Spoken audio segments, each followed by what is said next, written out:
Welcome to Home Cinema and Tech Review. In this video, I'm going to show you whether you can use a low-powered projector with an ultra-short throw setup, when it makes sense or when to avoid it. In early videos, I've showed you with my ViewSonic LS600W. This one still has, of course, 2500 lumen in my measurement. But in the declaration, it was 3500 lumens. So basically, this is a beast of a 720p projector. But this is ViewSonic X2. And you're going to see side-by-side comparison of these two projectors in the channel too. But reason that I'm showing you with this 100-inch UST ultra short throw designed ALR screen is this has 1400 lumen real power. But on the declaration, ViewSonic X2 says 2900 lumens, which means the real power is the half of what they declare in the lumens.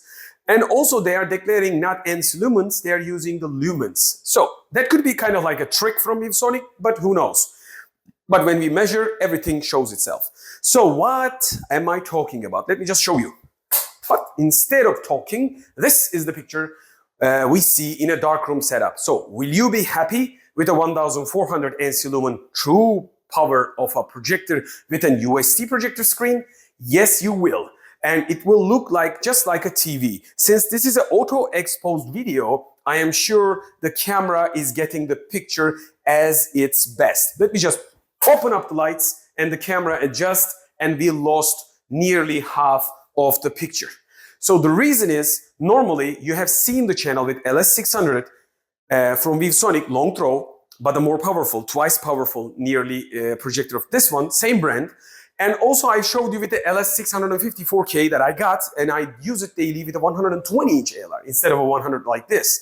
So if you have a proper UST projector, this type of screens will help you along the way. But what if you don't? What if you already purchased a projector? So you gotta choose. Are you willing to use it in a dark room? Then you will get a TV level of blacks and you will be happy with the results of a huge screen.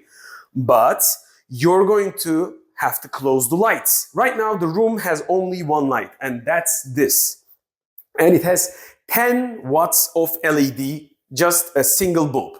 For ordinary room, I can read books right here. And if I want to lit up a room, let's just say 30 square meter room, I need to put another one to the other edge of the room. So right now the light is close to the screen, little bit. The distance is about 2 meters, roughly speaking, 2.5. But if I move it around the light, you can clearly see the contrast of the picture is getting better because the light is getting away from the screen. Even though light is getting away, you can clearly see me because room has still light bouncing from the ceiling. So if you have a distance walls, like right now where you are at the camera and where my right is, so left and right, like a double shooter. So these edges, if the room is 25 to 30 square meter like this, you will be happy with the kind of like a mid-level or low to mid-level lit room setup. You will be maybe happy with the results. But right now, projector is working in the dynamic black one. This is the usable brightness level of this projector. But when I close the lights, it really feels like just like a TV contrast. But I am sure since the camera is auto-exposing, you are seeing the light leak around the screen. And I mentioned in the early videos, if you go to a budget solution like this setup, since you're throwing with an angle, with a short throw or a long throw, it doesn't matter. You gotta make the keystone adjustment to fit the screen because you have to project from down below. You can't project right straight or from the ceiling. So what happens? You got optically skewed image because your lens is basically sending the signal. Let's just face it. You are sending it like this and you want the image as square. What do? You just keystone it. When you keystone it, optically, you are sending sort of light here. So there is a light leak. And if you are bothered with non-perfect images, and I suggest to get yourself, let's just say ultra short throw and pay probably 3 to 4 times money. But what if you have a long throw? Long throws are making this a little less because ultra short throw projectors this is a short throw. Short throw projectors has also wider angle lenses, so they will create much more distortion compared to the long throw placed on the ground that I showed you early in my videos. So instead of this, you can go long throw and put it under the couch or something else, very low on the ground, and throw it. But you have to still make a keystone, and you will probably have a little bit of light leak. Let me know what you think under the comment section below. So this is not an ideal setup. And the choices that you have to make here is simple. Are you going to be using this setup for all the time? So go buy yourself an ultra short throw or a long throw ALR screen. Are you going to be using this setup until you get the budget of a proper ultra short throw? Then go buy this direction. If you already have a projector, go buy the screen, whether it is motorized like this from a dark brand or like fixed like this again. It doesn't matter. Buy yourself a screen. It is a long time investment. And then when you have the budget, change the projector and live the happy life of a good home cinema setup. But if you're going to stay on the track and if you're not going to change your projector later on, then think again, choose wisely. Because let me just close the lights again and show you the difference. This is the dark screen. And when I move the projector, you will see the picture brightness difference. Difference is obvious. The ALR screen is lower gained, okay? So you are going to lose the brightness. The amount of brightness that you lose might not bother you at all because you're going to have the greatest of the contrast as the best as it can be.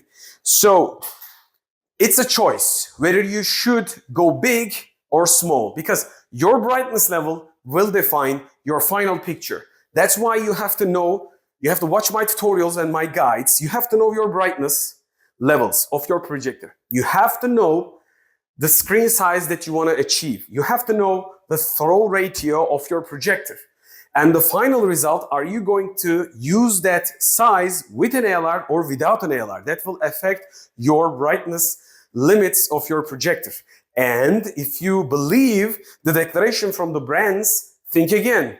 It has been sold around 2,900 lumens, but 1,400 plus something ANSI lumens in the real world. So you have to make a consideration and ask the reviewees if they are professional, if they are honest, and I'm doing my best as I can. So this is not a bad projector, pretty good projector, but it's not the perfect way. And if you want to go bigger, with a low power projector, don't go near to an ALR setup. There are ultra short throw projectors out there. They are getting popular, like 500, 600 ANSI lumen, like the probably Havit, Philips, and who knows, Optoma. Some of them are even portable, but they don't have the firepower of actually what you need. This is a 1,400 ANSI lumen real brightness, and they are declaring 500, 600. It's not going to be working the way out with a 100-inch ALR screens like this. You can't use them in a lit environment. You can't even probably, after you've seen something like this, you can't even use them in a dark room at all. So I suggest think again, learn, and watch my guides and tutorials to understand these topics and then make the right decision. For more information, don't forget to check the channel's other tutorials and guides, and then ask the people. I will hopefully create another studio. I am cooperating with companies, so I'm going to create different studios and I will change this studio's workflow. You will see more side-by-side, more educational videos and different screens. Always ask your questions. Your questions might become my next tutorials. Until the next video, if you learn anything, thumbs up, subscribe, and like the videos. Hype them if you can.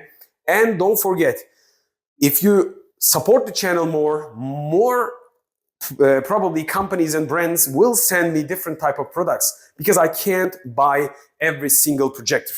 And enjoy the big screen. Until the next video, Home Cinema and Tech Review. Bye from Home Cinema and Tech Review. And hoşça kalın from Turkey. Take a look at this. If you haven't subscribed, you can just click now and hit the like button. Do it now. With the jokes aside, bye.